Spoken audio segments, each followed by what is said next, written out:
जय हिंद दोस्तों, Nalanda IAS academy के इस ऑनलाइन सेशन में आप लोगों का स्वागत है।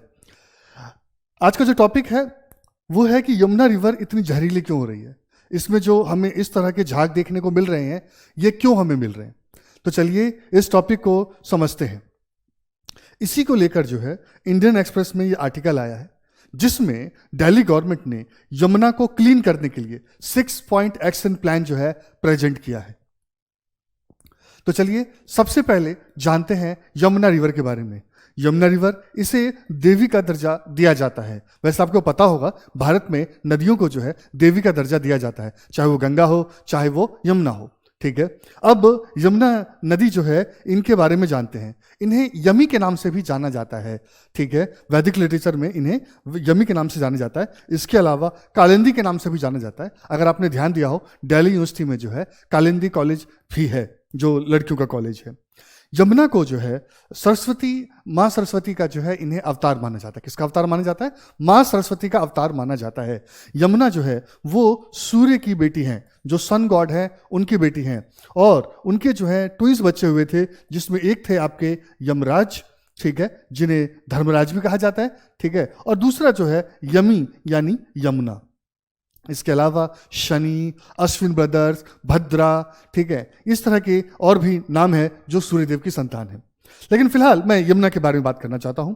तो यमुना जो है ये भगवान कृष्ण की वाइफ भी मानी जाती हैं। आपको पता होगा भगवान कृष्ण की वाइफ के लिए अष्टभार्या, ठीक है, नाम का कॉन्सेप्ट यूज होता है, जिसका मतलब है कि भगवान कृष्ण की 8 पत्नियां थी। उसमें जैसे आपने नाम सुना होगा रुक्मणी, तो ऐसे ही एक नाम है, वो क्या है? यमुना। राइट, तो ये ध्यान रखना है आपने। यमुना रिवर जो है, इनके जो वाहन है वो है कछुआ। ठीक है, वही गंगा रिवर का क्या है, उनका जो वाहन है वो कौन है? मगरमच्छ यानी क्रोकोडाइल। यमुना रिवर से एक त्योहार भी जुड़ा हुआ है। वो कौन सा है? भाई दूज। कौन सा है? भाई दूज का त्योहार जो है वो भी जुड़ा हुआ है। कैसे? एक्चुअली हुआ क्या कि जैसे मैंने आपको बताया था कि यमी के जो ट्विंस ब्रदर थे, जिनका नाम क्या था? जिनका नाम था यमराज। ठीक है, इन्हें धर्मराज के नाम से भी जाना जाता है। तो जो यमराज थे वो अपनी बहन से मिलने के लिए आते हैं। किससे? यमी से। और दोनों भाई बहन जो हैं एक दूसरे से गिफ्ट एक्सचेंज करते हैं, और जो यमी जो है वो इस तरह से अपने भाई को टीका करती है। राइट, तो उसके बाद जो है यमराज ने उनसे पूछा कि भाई आप जो है मुझसे कुछ वरदान मांगो। ठीक है, तो यमी ने उनसे वरदान ये मांगा कि अगर कोई बहन जो है अपने भाई को टीका करे तो आप जो है उसकी आयु क्या कर देंगे? बढ़ा देंगे, यानी कि उसके ऊपर मृत्यु जो है वो उतना नहीं आएगा, या जल्दी नहीं आएगी, उसकी मौत जल्दी नहीं होगी। एनीवे, तो इसे जो है भाई दूज के नाम से जाना जाता है। वैसे यही कहानी जो है हमें कृष्ण और सुभद्रा के लिए भी जाना जाता है कि कृष्ण जब सुभद्रा से मिलने जाते हैं और उसके बाद जो है सुभद्रा उनको टीका करती है, और फिर सुभद्रा उनसे वरदान मांगती है कि अगर कोई भी बहन जो है अपने भाई को टीका करे तो आप जो है उनकी आयु बढ़ा दें। एनीवे, गंगा और यमुना से रिलेटेड मुझे एक मंदिर भी ध्यान में आ रहा है, जिसका नाम है दशावतारा टेम्पल। ये कहाँ पर है? देवगढ़ में है। और ये देवगढ़ कहाँ पर है? उत्तर प्रदेश में है। राइट, ये जो टेम्पल जो है लॉर्ड विष्णु को डिवोटेड है, और इसमें जो टेम्पल का जो गेट है आपका, ठीक है, यहां पर जो है गंगा और यमुना को जो है उनकी मूर्तियां बनी हुई है। राइट, तो कभी भी आपसे यूपीएससी अगर आपसे क्वेश्चन पूछे कि गंगा यमुना की मूर्तियां कौन से टेम्पल में बनी हुई है, तो आपने ध्यान रखना है वो कौन सा है? दशावतारा टेम्पल है। अब बात करें यमुना रिवर जो है ये निकलती कहाँ से है। सभी को पता होगा भारत में कि यमुना जो है कहाँ से निकलती है? यमुनोत्री से निकलती है। लेकिन ध्यान देने वाली बात यह है कि ये यमुनोत्री कहाँ पर है? तो बंदरपूछ जो पर्वत है, ठीक है, वहां पर है, उत्तरकाशी डिस्ट्रिक्ट जो है उत्तराखंड में। ठीक है, ये ध्यान रखना है आपने। फिर यमुना जो है ये विलीन कहाँ होती है? इसका माउथ कहाँ पर है? तो गंगा में विलीन हो जाती है। ये भी सबको पता होगा कि गंगा यमुना का संगम होता है इलाहाबाद, कहाँ पर? अब इसका नाम क्या हो गया? इलाहाबाद का प्रयागराज हो गया है, उत्तर प्रदेश में। राइट, तो ये ध्यान रखना है। जिस तरह से आप देख रहे हैं ये यमुना रिवर है, लेकिन यमुना रिवर में जो है आपने जो ध्यान देना है वो ये कि कई ट्रिब्यूटरीज आ जाती हैं। ठीक है, तो इनका भी आपने ध्यान रखना है।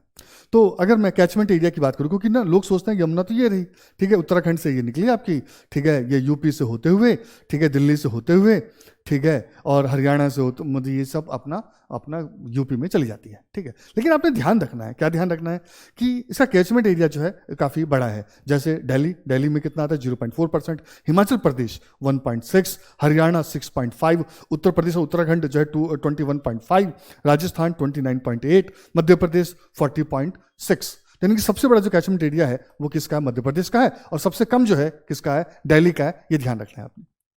यमुना रिवर जो है वो गंगा की क्या है? ट्रिब्यूटरी है, राइट? ये ध्यान रखना है आपने। लेकिन ये भी ध्यान रखें कि सिर्फ ट्रिब्यूटरी नहीं है, बल्कि वो गंगा की लॉन्गेस्ट ट्रिब्यूटरी है।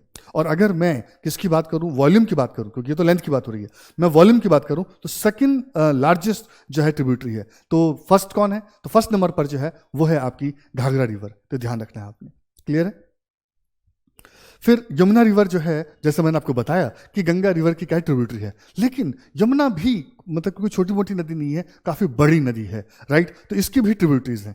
तो और कोई भी नदी बड़ी तभी होती है जब उसमें क्या होती है? ट्रिब्यूटरीज होती है। हिंदी में क्या बोलते हैं उसको? सहायक नदियां बोलते हैं। तो ये कौन कौन सी हैं? तो टोन, हिंडन, हनुमान गंगा, ठीक है, और आपका ससुर कांधेरी। लेकिन अगर राइट साइड की बात करूं तो जो इंपॉर्टेंट नदियां हैं वो यहाँ है, ठीक है? गिरी, बागेन, चंबल, बेतवा, सिंध, केन, ठीक है? तो लेफ्ट से भी ट्रिब्यूटरीज हैं और राइट में ट्रिब्यूटरीज हैं। तो आपको ध्यान रखना है यमुना रिवर की ट्रिब्यूटरीज के बारे में।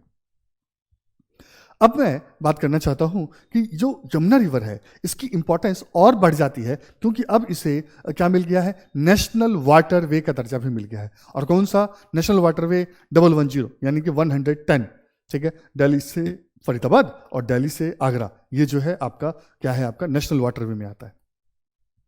यमुना रिवर जो है इसकी अपनी एनवायरमेंटल और भी इंपॉर्टेंस है, क्योंकि एनवायरमेंटल इकोलॉजी में भी यमुना रिवर से क्वेश्चन पूछे जा सकते हैं। कैसे पूछे जा सकते हैं? कि भाई यमुना रिवर के आसपास जो है कौन सी वाइल्ड लाइफ सेंचुरीज हैं, कौन से नेशनल पार्क हैं, ये आपको ध्यान रखना है। तो जैसे राजा जी जो सेंचुरी जो उत्तराखंड देहरादून में है, ये यमुना रिवर के उसमें आ जाता है, ठीक है? फिर आपका कौन सा चुरधार सेंचुरी जो हिमाचल प्रदेश सिरमौर में आ जाता है।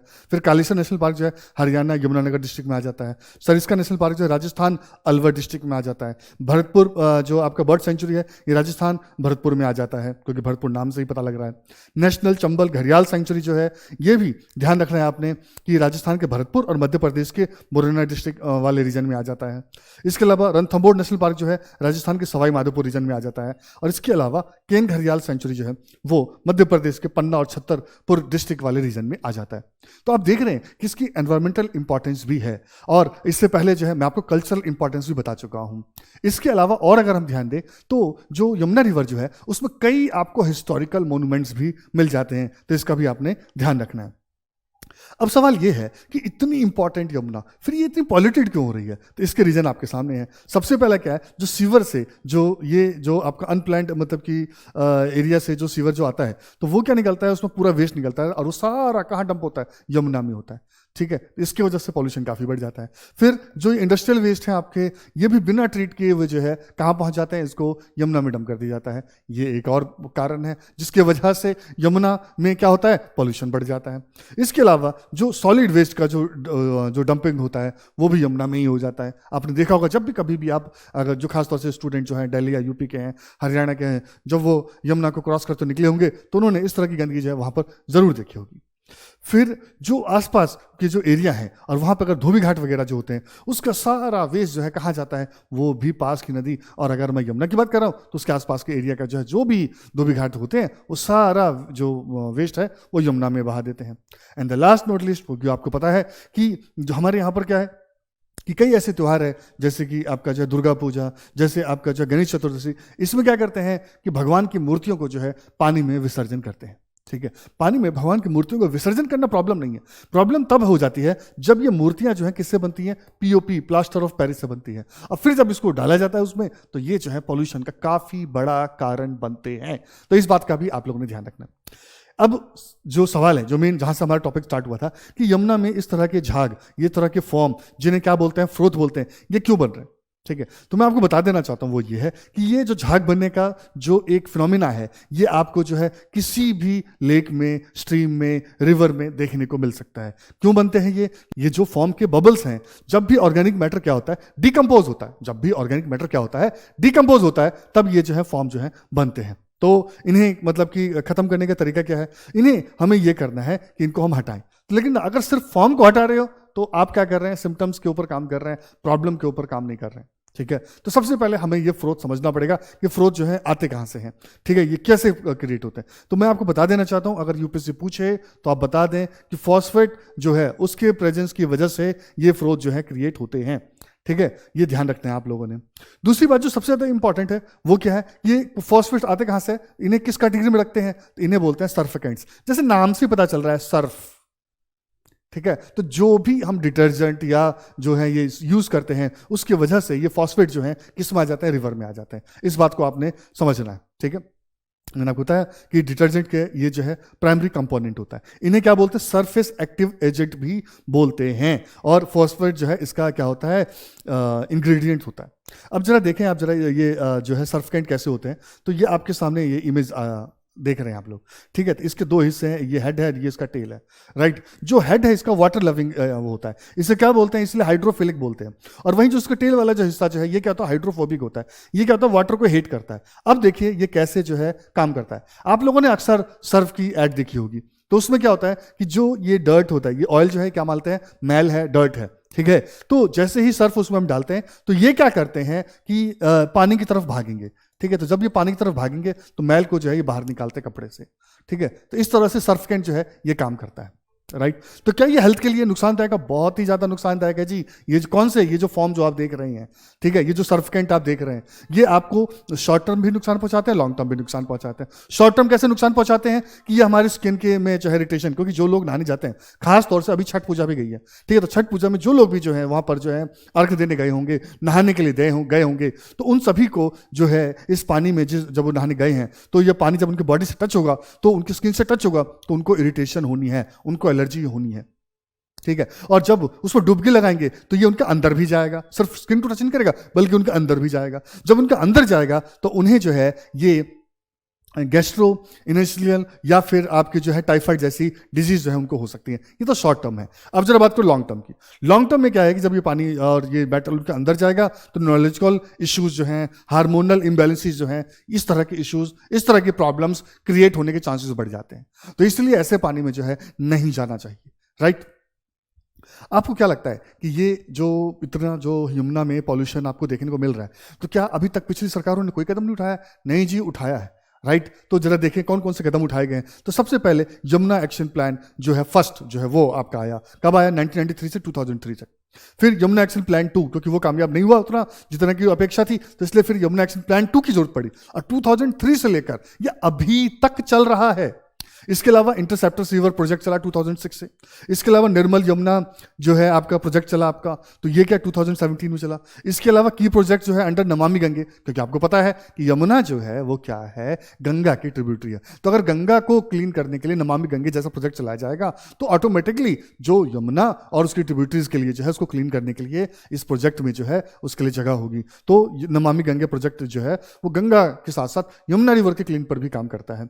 इसके अलावा एनजीटी यानी कि नेशनल ग्रीन ट्रिब्यूनल ने कई सारे ऐसे जजमेंट दिए सीरीज में जो 2015 से 2019 के बीच में, जिससे कि यमुना को क्लीन किया जा सके। तो एफर्ट काफी हो रहे हैं, नो डाउट, लेकिन दिक्कत क्या है कि पॉल्यूशन उससे ज्यादा हो रहा है, ठीक है। यानी कि अगर एफर्ट जो है इतना हुआ है तो पॉल्यूशन इतना है, तो वो फिर ना काफी है, ऊंट के मुंह में जीरा साबित हो रहा है। तो इसलिए हमें क्या करने की जरूरत है कि जितना पॉल्यूशन हो रहा है उससे ज्यादा एफर्ट को करने की जरूरत है। जब तक हम ऐसा नहीं करेंगे तब तक हमें सक्सेस हासिल नहीं होगी, राइट। तो इसमें जो है कौन कौन से स्टेक होल्डर हैं, कौन कौन से लोग जो है इसमें काम कर रहे हैं। तो सबसे पहले आपका दिल्ली जल बोर्ड, ये जो है सीवर नेटवर्क जो है इसके मतलब की रिस्पॉन्सिबिलिटी है। तो अगर ये जो है इस तरह का सीवर सिस्टम डेवलप करे जिससे कि जो भी वेस्ट वहां पर जाए उसको पहले ट्रीट किया जाए, बिना ट्रीट के वो ना जाए, ठीक है। अगर ऐसा करते हैं तो इससे जो है हमें सक्सेस मिलेगी। दूसरा कौन सा है आपका DSIIDC, ये क्या है, Delhi state industrial and infrastructure development corporation limited. तो अगेन जैसे मैंने आपको बताया था कि जो केमिकल वेस्ट है जब वो पानी में डंप किया जाता है तो उसको पहले ट्रीट करके भेजना चाहिए, लेकिन ऐसा होता नहीं है, जिसकी वजह से जो है पॉल्यूशन हमें ज्यों की त्यों मिलती है। फिर आपको पता है कि काफी सारा जो है जो आपका वेस्ट जो है वो कहां से जाता है, वो अर्बन एरिया से आता है, और अर्बन एरिया की प्लानिंग कौन करेगा, दिल्ली में DDA करेगा। तो ये इस तरह से जो है लैंड की प्लानिंग करे जिससे कि वेस्ट जो है वहां पर ना जाए, और जाए तो ट्रीट होकर जाए। फिर जो आपने देखा वहां पर जो सॉलिड वेस्ट जाता है आपका, तो उसकी मेंटेनेंस का रिस्पॉन्सिबिलिटी किसकी है, म्युनिसिपल कॉर्पोरेशन ऑफ दिल्ली की, MCD की रिस्पॉन्सिबिलिटी है। किसकी रिस्पॉन्सिबिलिटी है, MCD की रिस्पॉन्सिबिलिटी है। तो MCD जो है उस तरह से प्लान करे जिससे कि वहां पर जो है सॉलिड वेस्ट जो है वो इकट्ठा ना हो, ठीक है। एंड फिर आपके नेबरिंग स्टेट, जैसे कि आपको पता है दिल्ली से कौन कौन से लगते हैं, यूपी और हरियाणा, ठीक है, तो इन स्टेट्स को भी जो है अपना अपना रोल प्ले करना पड़ेगा। देखिए, जैसे हम ग्लोबलाइजेशन पढ़ते हैं तो ऐसे ही आपका जो है नेशनलाइजेशन भी है।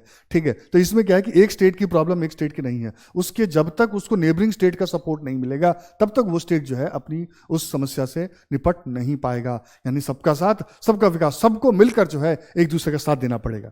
राइट। अब जरा सेंटर की बात कर लें तो सेंटर में जो है ये काम किस मिनिस्ट्री के अंदर आता है? वो आता है जल शक्ति मंत्रालय, मिनिस्ट्री ऑफ जल शक्ति। ठीक है, इसके अंदर ही department of water resources, river development and Ganga rejuvenation जैसे आपका जो है ये पूरा डिपार्टमेंट आता है।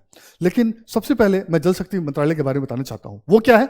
वो ये है कि ministry of water resources, river development and Ganga rejuvenation जो है ये मिनिस्ट्री, और plus ministry of drinking water and sanitation, इन दोनों को क्या कर दिया गया? मर्ज कर दिया गया। क्या कर दिया गया? मर्ज कर दिया गया, और जाके मिनिस्ट्री बनी आपकी जल शक्ति मंत्रालय। ठीक है, तो ये ध्यान रखना है आपने। और जो ये नमामि गंगे प्रोजेक्ट जो आप जानते हैं, ये किस मिनिस्ट्री के अंदर आता है? ये जल शक्ति मंत्रालय के अंदर ही आता है। तो ये भी आप लोगों को ध्यान रखना है। अच्छा, इससे रिलेटेड मुझे एक बात और याद आती है, वो ये कि जल शक्ति मंत्रालय जब इतना इंपॉर्टेंट है तो इसके मतलब कि कौन है मिनिस्टर? वो है गजेंद्र सिंह शेखावत। आपने अक्सर इनको टीवी पर देखा होगा। राइट, तो ये भी आप लोगों को जानना काफी इंपॉर्टेंट है, काफी जरूरी है। फिर जब मैं बात कर रहा हूं स्वच्छता की, तो स्वच्छता से मुझे ध्यान आता है स्वच्छ भारत मिशन। ये जो स्वच्छ भारत मिशन है, इसके दो पार्ट हैं, एक है ग्रामीण और एक है अर्बन। ठीक है, SBMG, SBMU। तो जो SBMG यानी कि ग्रामीण जो है वो किसके अंदर आता है? मिनिस्ट्री ऑफ जल शक्ति के अंदर आता है। वहीं जो स्वच्छ भारत मिशन अर्बन है वो किसके अंदर आता है? Ministry of housing and urban affairs के अंदर आता है। तो ये ध्यान रखना है, इसमें आप लोगों को कोई डाउट नहीं होना चाहिए, इस बात का आप जरूर ध्यान रखें। अब दिल्ली गवर्नमेंट ने आपके जो है जो 6 आपके जो पॉइंट एक्शन प्लान है वो क्या है? तो वो कह रहे हैं कि सीवेज ट्रीटमेंट के जो प्लांट है उसकी कैपेसिटी बढ़ानी है। कहाँ तक लेके जाना है? 850 MGD तक लेके जाना है। इसके अलावा जो है आपका जो है इन सिटू ट्रीटमेंट, ये क्या होता है कि जो नाले हैं आपके नजफगढ़, बादशाहपुर, सप्लीमेंट्री और गाजीपुर, उसमें जो है ट्रीटमेंट वहीं लगा देना, यानी कि कहीं बाहर ले जाकर उसको ट्रीट कर नहीं, वहीं ट्रीट करो। ठीक है, देन इसके अलावा क्या किया जाए? जो वायलेटर्स हैं उनके खिलाफ सख्त से सख्त एक्शन लिया जाए। ठीक है, उनको जो है शट डाउन किया जाए उनका। ठीक है, जो खासतौर से केमिकल फैक्ट्री जो हैं जो उसमें बार बार डंप कर रही हैं केमिकल जो हैं और वो सुधर नहीं रही, उनको बार बार जो है इंस्ट्रक्शन मिल रहा है, उनको चेतावनी मिल रही है, बट वो फायदा नहीं उठा रहे। ठीक है, तो इसलिए फिर क्या करना पड़ेगा? उनको शट डाउन करना पड़ेगा। इसके अलावा जो कम्युनिटी टॉयलेट्स हैं, जे क्लस्टर जैसे झुग्गी झोपड़ी क्लस्टर्स हैं, ठीक है, उनका सिविल सिस्टम दुरुस्त किया जाए ताकि वो सारा जो है यमुना में ना जाए, इस बात का ध्यान रखा जाए। क्योंकि यमुना रिवर के आसपास जो है काफी सारी जे कॉलोनीज है, तो उनका भी वेस्ट जो है वहां जाता है। तो हमें इस बात का ध्यान रखना है कि ऐसा ना हो। इसके अलावा जो हाउस होल्ड की सीरीज के कनेक्शन दिए जाएं ताकि वो भी जो है यमुना में अपना ना बहाएं। ठीक है, इस बात का भी हम ध्यान रखें। ठीक है, क्योंकि सर ऐसा कैसे होता है आजकल, तो जो भी आपकी अनऑथराइज कॉलोनी जो होती हैं वो क्या करती हैं कि वो जो है एक पिट बना लेती हैं अपने घर के आगे और उसी में सारा इकट्ठा करती हैं। तो कुछ लोगों को लगता होगा कि सर फिर वो तो जमीनों के अंदर गया ना, तो यमुना में कहाँ गया? देखिए, ये बात बिल्कुल सही है कि ऐसे पिट बना दिए जाते हैं, लेकिन जब वो पिट भर जाता है तो फिर क्या करते हैं? वो जो है आपके सेफ्टी टैंक वाली गाड़ियों को बुलाते हैं और वो इसको खाली मतलब कि करते हैं और जाके सारा का सारा कहाँ कर देते हैं? यमुना रिवर में डाल देते हैं। ठीक है, तो अगर हम क्या करें कि ये गाड़ी वाला सिस्टम खत्म कर दें और वहां पर सीवर प्लांट लगा दें और वो सारे सीवर जो है ट्रीट होकर जो है तब यमुना में गिरे तो प्रॉब्लम नहीं होगी। राइट, तो इस तरीके से जो है हमें पूरा सीवर सिस्टम जो है क्या करने की जरूरत है? उसको जो है रिहेबिलिटेट करने की जरूरत है। वे फॉरवर्डिंग की बात करें तो देखिए ऐसा है, जो इकोलॉजिकल फ्लो है वो रिस्टोर होना चाहिए, क्योंकि अगर रिस्टोर नहीं होगा तो बड़ी प्रॉब्लम होगी। ठीक है, तो इस बात का हमें ध्यान रखना है। ठीक है, तो इसके लिए हमें क्या करना है कि जो भी जो स्टेक होल्डर्स हैं, चाहे वो DDA हो, चाहे वो आपकी जो है क्या हो NGT हो, ठीक है, चाहे वो आपके MCD हो, ठीक है, चाहे दिल्ली जल बोर्ड हो, राइट, इन सभी को अपना अपना काम करना पड़ेगा। और जो ये अनप्लैन्ड अर्बनाइजेशन है, ठीक है, इसको रोकना होगा। ठीक है, होता क्या है कि मान लीजिए कि कहीं पर भी जो है लैंड खाली है, ठीक है, लोग आए बाहर से, क्योंकि आपको पता है माइग्रेशन होती है। ठीक है, जहाँ भी टाउन है जो आपकी सिटीज़ है वहाँ माइग्रेशन होती है। ठीक है, ये बात अब हमें पता लग चुकी है, इतने सालों का हमारे पास अनुभव है। ठीक है, तो जैसे ही वहाँ पर माइग्रेशन होती है तो हमें क्या करना चाहिए? खुद ही हमें उन लैंड को जो है दिल्ली गवर्नमेंट को या अलग अलग स्टेट की गवर्नमेंट को जो है क्या करना चाहिए? अपने अंडर लेना चाहिए, उसको डेवलप करके तब जाके लोगों को हैंड ओवर करना चाहिए। तो इससे क्या होगा? अनप्लैन्ड जो आपका अर्बनाइजेशन है उस पर काफ़ी लगाम लगेगी। याद करिए हड़प्पन सिविलाइजेशन में किस तरीके से जो है प्लैंड जो है अर्बनाइजेशन देखने को मिला था। हम उसी सिविलाइजेशन, इतने हजारों साल पहले हम ये काम कर सकते थे, आज ये नहीं कर रहे, है ना? कमाल की बात। दूसरा क्या है? Prioritise tackling industrial pollutants. आज प्रॉब्लम क्या है कि इंडस्ट्रियलाइजेशन का दौर चल पड़ा है जिससे कि लोगों को जॉब मिलती है, तो हम क्या कर रहे हैं? इकोनॉमी के चक्कर में इकोलॉजी को जो है कॉम्प्रोमाइज कर रहे हैं। तो क्या ऐसा है, सस्टेनेबल डेवलपमेंट की बात हो रही है। इकोनॉमी जो है, जो अगर हम चलाना चाहते हैं, डेवलपमेंट हम चाहते हैं, तो वो डेवलपमेंट कैसा होना चाहिए, सस्टेन हम कर सकें। अगर इतना पॉल्यूशन हो रहा है, आप सब सोच के देखिए, अभी दिल्ली में जो है हेल्थ इमरजेंसी लग गई है जी, ठीक है, स्कूल बंद, और अगर ये प्रॉब्लम सॉल्व हुई तो फिर सब कुछ बंद, सारा शटडाउन हो जाएगा, तो फिर फायदा क्या हुआ, राइट। तो हम डेवलपमेंट करें, लेकिन कैसी डेवलपमेंट जिसको हम सस्टेन कर सकें। तो इसके लिए हमें एनवायरनमेंट को क्या देना पड़ेगा, प्रायोरिटी देनी होगी, इसके अलावा हमारे पास कोई ऑप्शन नहीं है। फिर आगे बात करें, हमें एक क्या करना पड़ेगा, कॉम्प्रिहेंसिव प्लान बनाना पड़ेगा नेबरिंग स्टेट के साथ मिलकर, ठीक है। क्योंकि आज क्या है कि एकला चलो की पॉलिसी नहीं चलेगी, सबको साथ मिलकर चलना पड़ेगा, ठीक है। सबका साथ सबका विकास वाली पॉलिसी जो है, ये सिर्फ चुनावी जुमला नहीं होना चाहिए, बल्कि ये पॉलिसी मेकिंग का जो है क्रक्स होना चाहिए, राइट। तो इस पर भी हमें ध्यान देने की जरूरत है। अब देखें जरा, इसके बेस पर जो है कुछ क्वेश्चन हम करते हैं। If a sample of water containing detergent in provided to you, which of the following methods will you adopt to neutralise it, ठीक है। तो पहला है आपका treating the water with baking soda, B है treating the water with vinegar, C है treating the water with caustic soda, D है treating the water with washing soda, right. तो अब हमें क्या करना चाहिए, तो हमें क्या करना है, न्यूट्रलाइज करना। तो सबसे पहले आप ध्यान दें कि अगर पीएच वैल्यू आप लोगों ने निकालना सीखा होगा, तो आपने ध्यान दिया होगा कि अगर ये लाइन है, ठीक है, 0 to 14 और बीच में क्या होता है, 7 होता है। तो 0 to 7 के बीच में क्या होता है, एसिड, और 7 to आपके जो है 14 के बीच में क्या होता है, बेस, राइट। अच्छे से ध्यान रहेगा आप लोगों को। चलिए अब आगे बढ़े। वो क्या है कि जैसे मैंने आपको बता दिया, ये एसिड है, ठीक है, राइट, और ये क्या है, बेस है। तो जो आपका डिटर्जेंट जो होता है वो क्या होता है, बेस होता है, ठीक है। तो ये जितना भी सोडा देख रहे हैं, baking soda, caustic soda, washing soda, ये क्या है, बेस ही है। तो बेस से बेस तो न्यूट्रलाइज नहीं होगा, बेस को न्यूट्रलाइज करने के लिए हमें एसिड वाला जो है लेना पड़ेगा। तो वो क्या है, विनेगर, ठीक है। तो आंसर क्या होगा आपका, विनेगर होगा, राइट। आंसर क्या होगा इसका, विनेगर होगा, ये ध्यान रखना है आपने। फिर है आपका question number 2, which of the following list is or are related with interstate river. तो आपको पता है इंडियन कॉन्स्टिट्यूशन के 7th शेड्यूल में जो है तो 3 लिस्ट दे रखी है, union list, state list, concurrent list, ठीक है। और जो इन तीनों में नहीं आता वो क्या होता है, रेसिडुअरी लिस्ट, ठीक है जी। तो आपको बताना है कि इंटर स्टेट रिवर जो है कौन सा लिस्ट में आता है। अगर यूनियन लिस्ट है तो आंसर ए होगा, स्टेट लिस्ट है तो आंसर बी होगा, कॉन्करेंट लिस्ट है तो आंसर सी होगा, रेसिडुअरी लिस्ट है तो आंसर डी होगा। तो इसका आंसर क्या है, इसका ए, यूनियन लिस्ट में आता है। फिर है आपका third, which of the following cities are situated on Yamuna river. Firozabad है तो आंसर ए होगा, आगरा है तो आंसर बी होगा, मथुरा है तो आंसर सी होगा, ऑल ऑफ द अबव तो आंसर डी होगा। तो इसका सही आंसर क्या है, all of the above. Firozabad UP में है, आगरा और मथुरा ये सभी जो है कहाँ पड़ते हैं, आपके यमुना रिवर के पास पड़ते हैं, बैंक पे पड़ते हैं। फिर है आपका high content of phosphate ion in river Yamuna में लेड टू, ठीक है। तो जब आपको पता है कि यमुना रिवर में जो फॉर्म जो है वो किसकी वजह से होता है, फॉस्फेट जो है, जो डिटर्जेंट जो है आपका या सर्फिकेंट जो है उसकी वजह से होता है। तो इसकी वजह से मतलब कि यमुना में क्या होता है, आपके पॉल्यूशन होता है, ठीक है। तो जब फॉस्फेट होगा तो उसकी वजह से यमुना में जो पॉल्यूशन होता है तो उसको हम किस रूप में देखेंगे, तो A, decrease level of dissolve oxygen and increase growth of algae, या B, decrease level of dissolve oxygen and no growth of algae, C, increase level of dissolve oxygen and increase growth of algae, या D, decrease level of dissolve oxygen and decrease growth of algae. तो अलग अलग इसमें जो है situation आपको नजर आ रही है। तो इसका आंसर क्या होगा, ए, ठीक है। जब उसमें फॉस्फेट जाएगा तो उसकी वजह से जो उसमें डिजॉल्व ऑक्सीजन है वो कम हो जाएगा, ठीक है, और साथ ही साथ जो है जो एल्गी की ग्रोथ है वो बढ़ेगी, तभी तो आपको देखते हैं वो हरा हरा नजर आता है। अब क्वेश्चन नंबर 5 की बात करते हैं, which of the following monument is or are situated near Yamuna river, ठीक है, उसके पास में, ठीक है, बल्कि ये तो पूरे बैंक में ही बने हुए थे, उसके किनारे बने हुए थे। तो ए है आपका रेड फोर्ट, ठीक है, अगर आंसर है, बी अगर आंसर है तो ताजमहल, ठीक है, सी आंसर होगा तो ओल्ड फोर्ट, ठीक है, और D all of the above. आपको बताना कि कौन सा सही आंसर होगा, तो ऑल ऑफ द अबव, क्योंकि आपको पता है रेड फोर्ट और ओल्ड फोर्ट ये दोनों दिल्ली में है, और दिल्ली आपको पता है यमुना रिवर के पास है। और ताजमहल वो तो आपने अक्सर टीवी पे देखा होगा, बिल्कुल यमुना रिवर के पास ही नजर आती है। तो ये सभी जो मॉन्यूमेंट्स हैं ये किसके पास है, यमुना रिवर के पास है। अब एक और क्वेश्चन है, इसका जवाब आप लोगों ने कमेंट बॉक्स में देना है। मुझे बड़ा अच्छा लगा आप लोग जो है कमेंट बॉक्स में क्या कर रहे हैं, कमेंट कर रहे हैं, ठीक है, और आंसर दे रहे हैं। लेकिन अभी और ये दिल मांगे मोर, तो आप लोग प्लीज इसमें पार्टिसिपेट करें। Which of the following statement is or are correct about the Yamuna river, A, it is the longest tributary of Ganga, B, it is the largest tributary of Ganga, C, both A and B, D, neither A or nor B. अब आपको बताना है इसका सही answer क्या है, तो please comment box में इसका आंसर आप लोग दें।